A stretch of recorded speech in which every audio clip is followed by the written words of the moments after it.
오늘 지젝의 이데올로기의 숭고한 대상 시간 갖도록 하겠습니다. 오늘 전체주의적 웃음과 이데올로기의 본질이라는 제목으로 한번 살펴보겠습니다.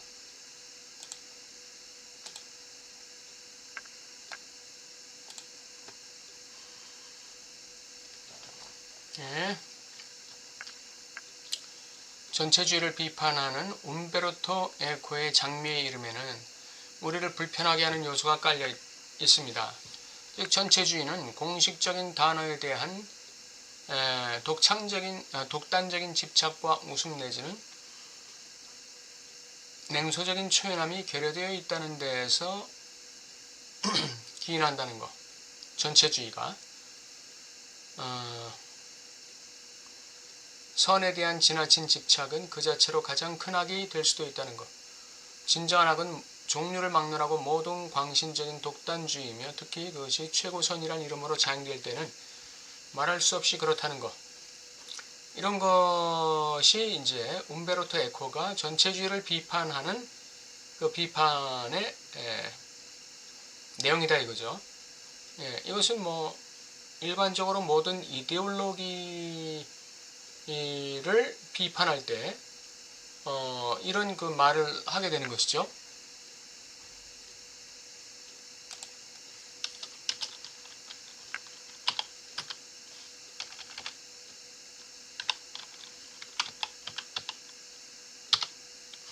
모든 이데올로기 비판의 전형적인 특징이에요. 이런 게 이데올로기에는 그 자신 안에 어떤 뭐가 그 맹점이 있다는 거, 맹점이 있다는 것을 갖다가 지나치고 있다는 거. 전체주의든 공산주의든 민주주의든 자기 자신의 맹점, 결여를 갖다가 기반으로 해서 세워져 있다는 것. 그것을 갖다가 강구하고 있다는 것이죠. 그걸 강구하고 있다는 거예요. 그리고 이렇게 전체주의나 다른 그 이데올로기가 그것이 말하자면 악이 될 수가 있는데 그것은 왜 그렇다는 것이죠? 자기 자신에 대한 집착, 이데올로기가 자기 자신에 대한 집착을 갖게 되면 그 자체로 가장 큰 악이 될 수도 있다는 거예요. 왜냐하면 자기 말고 다른 모든 것들을 다 악하다고 정지하기 때문에 그렇죠. 독단주의가 되는 거예요. 이데올로기가 자기 자신에 집착되어 있을 때 광신적인 독단주의가 됩니다. 그것이 최고선이라는 이름으로 자행될 때는 더 말할 수 없이 극단적인 악이 될 수 있다는 것. 그걸 움베르토 에코가 지금 지적한 거죠.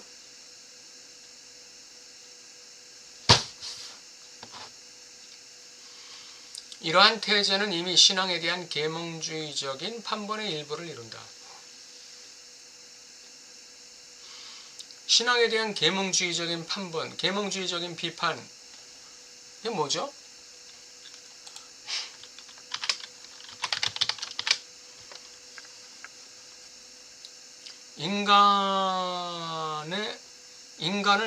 주체적인 인간을 소외시킨다는 것이죠. 신앙은 그 절대자의 그 명령에 무조건적인 복종을 요구하는 것으로서 절대자의 어떤 이 로고스, 말씀, 진리, 이것이 극단적인 최고선이 되어 있기 때문에 다른 나머지 것들은 다시 말하면 인간적인 면, 세속적인 면, 이런 것들이 전부 악으로 정죄당한다는 것. 이것이 이제 이 신앙에 대한 이 계몽주의의 판본, 이것이 되겠죠. 이게 이제 일종의 비판이 될 거예요. 계몽주의의 비판.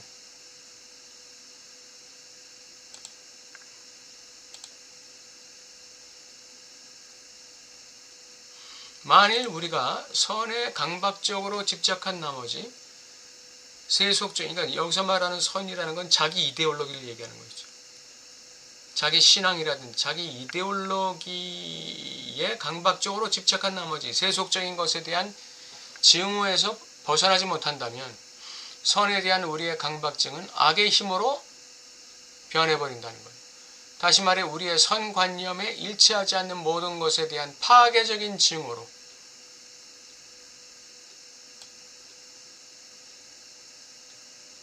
변한다는 것이죠.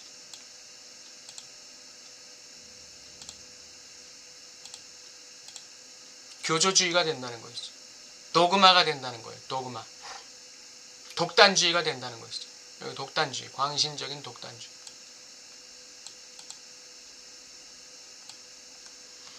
광신적인 독단주의가 된다.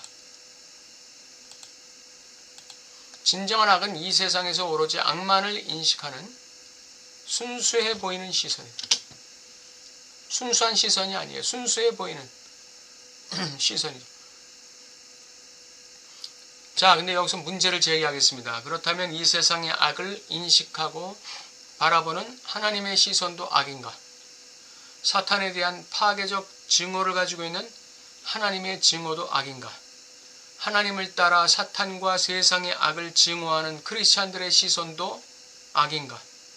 선은 단순히 모든 것을 포용하는 것인가? 그러면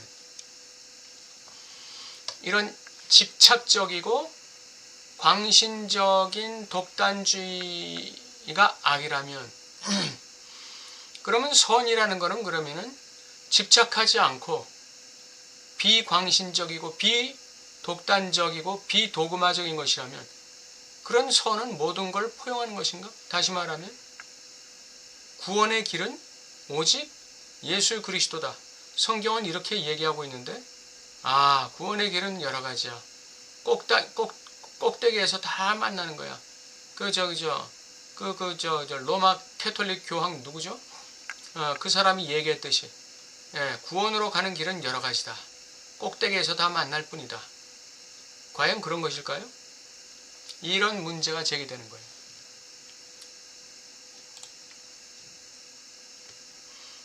이처럼 악으로 변환된 선에 대한 강박적인 발상, 광신적 숭배와 독단주의, 이런 것은 훨씬 더 불안스러운 정반대의 경험을 감추고 있다. 오히려 그런 것들이 오히려 더 위험하다는 것이죠.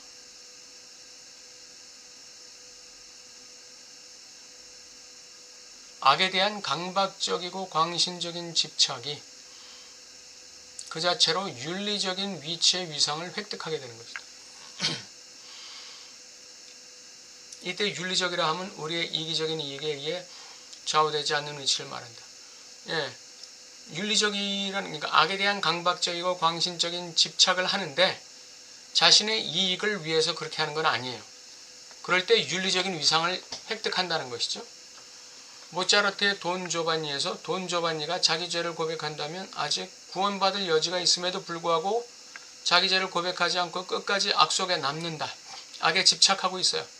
악에 아주 강박적이고 광신적으로 집착하고 있어요. 최종적으로 그는 악을 선택함으로써 역설적이어도 윤리적인 영웅의 위상을 얻는다. 왜 그래요? 다시 말해서 물질적인 이득이나 쾌락을 추구하는 것이 목표가 아니라 쾌락 원칙을 넘어 라는 근본 원칙에 따라 행동하는 자의 위상을 얻었기 때문에 이 돈 조반니가 무슨 위치를 얻는 겁니까? 윤리적 위치를 얻는 거예요. 여기서도 질문이 나와요. 무조건 자기의 이익을 추구하지 않고 자기의 이익과 상관없이 자기의 이 가치에 집착하면 그게 다 윤리적 위치를 얻는 것인가? 이 문제가 나오는 것이죠. 이슬람 IS라든지 일본의 그 도조, 가미카제, 이런 사람들의 자기 집착, 현실 원칙과 쾌락 원칙을 넘어가는 자기 집착, 그리고 자신의 현실적인 이익과 행복을 포기하면서까지 현실 원칙을 넘고 쾌락 원칙을 넘어서까지 자기의 악의 끝까지 집착하는 이 사람들의 위상이 윤리적인 위상일까 하는 문제죠. 그 다음에 사드적인 행위. 이 사드적인 행위도 윤리적 위상을 인정할 수 있는 것이냐. 예. 도대체 윤리의 개념이 뭐냐 이거죠. 두 죽음 사이에 들어가면 무조건 다 윤리적 위상이냐 이거죠. 사드도 두 죽음 사이에 들어가는 거예요. 사드도 자기의 행위를 통해서 두 죽음 사이에 들어가는 거예요. 현실 원칙, 쾌락 원칙 다 넘어가는 거니까. 그러면 사드도 그러면 윤리적 위상을 획득하고 있는 거냐 이거죠. 이런 문제가 이제 제기되는 것이죠. 하지만 장미의 이름에서 정말 거슬리는 것이 있다면 그것은 바로 웃음이 냉소적인 거리두기가 전체주의에 대항하는 해방의 힘을 갖고 있다는 근본적 믿음이다. 그러나 우리의 태자는 에코소설의 기본 전제에 정반대되는 것이다. 민주주의건 전체주의건 현대사회에서는 냉소적인 거리두기, 웃음, 아이러니가 말하자면 게임의 일부라는 것이다. 그 이데올로기 자체의 일부라는 거예요. 그 이데올로기가 그러한 냉소적 거리를 갖다가 배제하고 있다는 것이 에코의 장미의 이름에서 전체주의를 비판하는 내용인데 그렇지 않다는 거예요. 이데올로기는 그 자체에 냉소적 거리두기를 가지고 있다. 네가 비판하는 냉소적 거리가 없다는 말 그거는 아니다. 이데올로기 자체 안에 그 민주주의건 전체주의건 독재주의건 사회주의건 간에 나치즘이건 간에 그 자체 안에 냉소적 거리두기, 웃음, 아이러니 이게 그 게임의 일부다 이거예요. 이게 바로 이데올로기의 본질이다 이거죠. 지배 이데올로기는 진지하게 혹은 문자 그대로 취급되기 위한 것이 아니다. 이데올로기가 제시하는 그 이론은 그 전면에 제시하는 이론은 그것 그대로 취급되기 위해서 존재하는 게 아니다. 아마도 전체주의에 대한 가장 큰 위협은 그 이데올로기를 문자 그대로 취급하는 사람들일 것이다. 이데올로기를 문자 그대로 취급하는 사람들이야말로 에코의 장미의 이름에서 비판한 것 같은 이런 일반적인 이데올로기에 대한 일반적인 비판을 할 수 있겠다는 거 이해하겠다. 그러나 우리 이데올로기는 그런 게 아니라 그러한 냉소적 웃음, 아이러니를 우리의 일부로 가지고 있다. 단지 논리적으로는 전면에 그럴듯한 논리를 내세울 뿐이다. 전면에 내세우는 논리 자체만 가지고 이데올로기를 비판하는 사람들은 이데올로기의 본질을 곡해하고 있다 이거죠. 여기서 우리는 이데올로기라는 우리에게 무엇을 뜻하는지 먼저 규명하는 게 좋겠다. 그래서 이데올로기에 대한 가장 기본적인 정의는 아마도 마르크스의 자본에 나오는 다음 같은 유명한 문장일 것이다. 그들은 그것을 알지 못한 채 그것을 행하고 있다. 이데올로기 개념은 일종의 기본적이고 구조적인 순진함을 함축한다.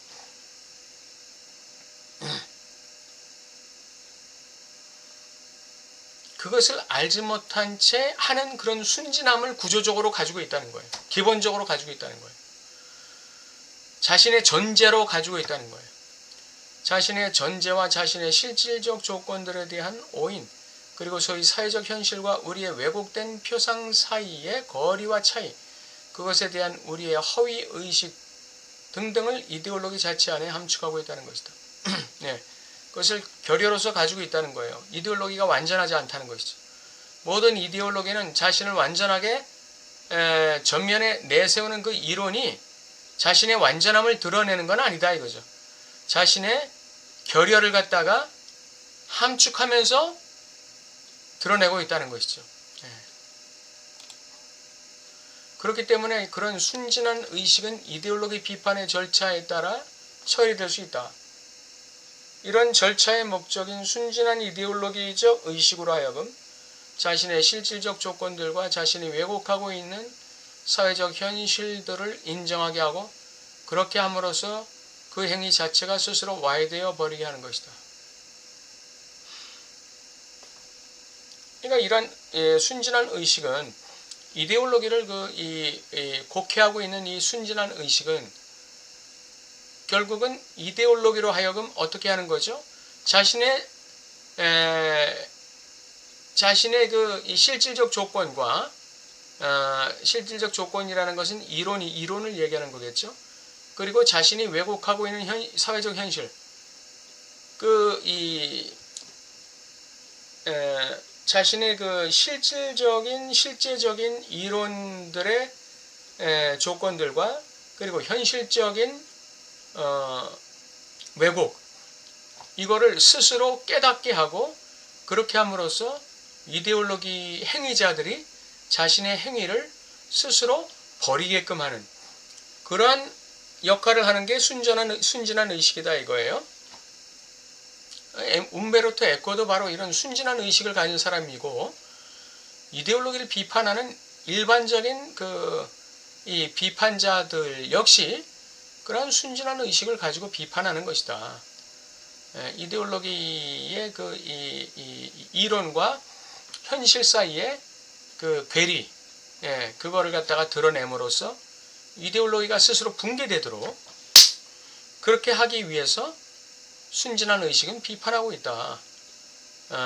마지막 7번. 하지만 이데올로기 비판의 더 세련된 판본, 예를 들어 프랑크푸르트 학파가 개진한 비판의 경우라면 문제는 사태를 실제로 존재하는 바로서 보는 것이 아니다. 말하자면 이데올로기의 왜곡된 스펙터클을 저버리는 것이 아니다. 그것의 핵심은 현실 자체가 재생산될 때 소위 이데올로기적 신비화가 왜 항상 뒤따르는 것인지를 알아야 한다는 것이다. 현실 자체가 재생산될 때, 예를 들어 자본주의가 붕괴되고 공산주의, 사회주의가 생산될 때 거기에 이데올로기적 신비화가 뒤따르고 있다는 거예요. 이데올로기 자체도 자신의 결여가 있죠. 자본주의도 결여가 있고 공산주의도 결여가 있는 거예요. 그런데 그 이데올로기가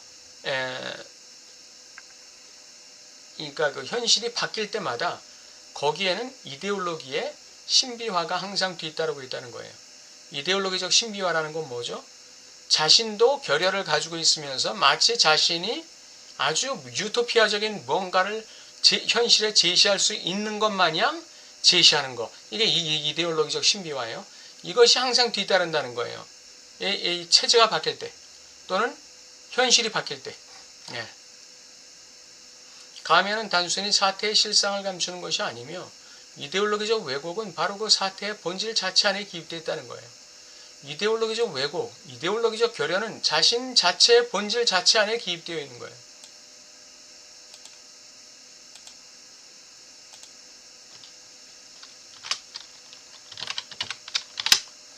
이데올로기적 왜곡, 이데올로기적 결여는, 이데올로기는 이 유토피아가 아니라는 거예요.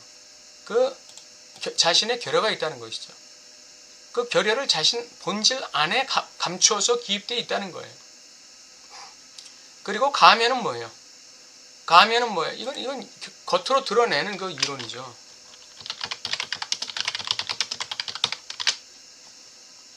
이데올로기가 겉으로 드러내는 진실이에요. 이론이에요.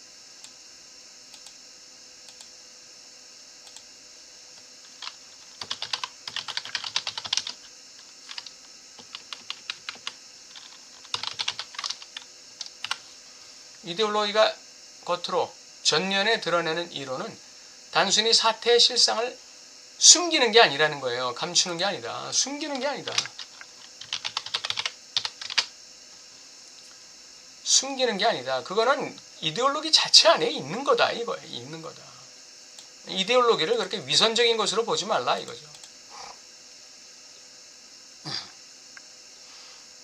그래서 순진한 의식이 비판하는 이데올로기 비판. 그건 뭐냐? 이데올로기적 의식으로 하여금 자신의 실질적 조건과 자신이 왜곡하고 있는 사회적 현실들을 인정하게 하고 그럼으로써 결국 이데올로기적 행위 자체를 스스로 포기하게 만드는 거예요. 그렇지만 더 세련된 이데올로기 비판의 판본이 있다 이거예요. 프랑크푸르트 학파가 개진한 비판 판본. 그것은 사태를 실제로 존재하는 바로서 보는 게 아니에요. 이데올로기에 왜곡된 스펙타클을 저버리는 게 아니에요. 그럼 뭐냐? 그것의 핵심은 현실 자체가 재생산될 때 소위 항상 이데올로기적 신비화가 뒤따르는 것이라는 것. 왜 뒤따르는지 그걸 알아야 한다는 거예요. 가면 이데올로기가 겉으로 드러내는 이론은 단순히 이데올로기가 숨기고 있는 어떤 실상을 감추는 게 아니고 이데올로기 본질, 그 왜곡 결여는 본질 자체에 기입되어 있다는 거예요. 이데올로기 본질 자체에 기입되어 있다는 거예요. 이데올로기는 태생부터 자신 안에 자신의 아이러니, 모순, 결여를 내재화하고 현실 속에서 기능하는 거다 이거죠. 그러므로 이데올로기의 결여를 지적하는 비판은 진정한 의미의 이데올로기 비판이 될 수 없다. 그것을 락강이 오늘 지적에 얘기하는 것입니다.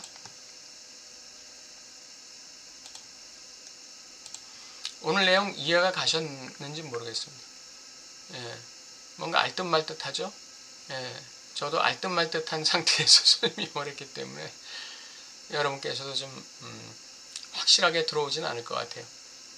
부족한 점은 여러분께 또 맡기겠습니다. 감사합니다.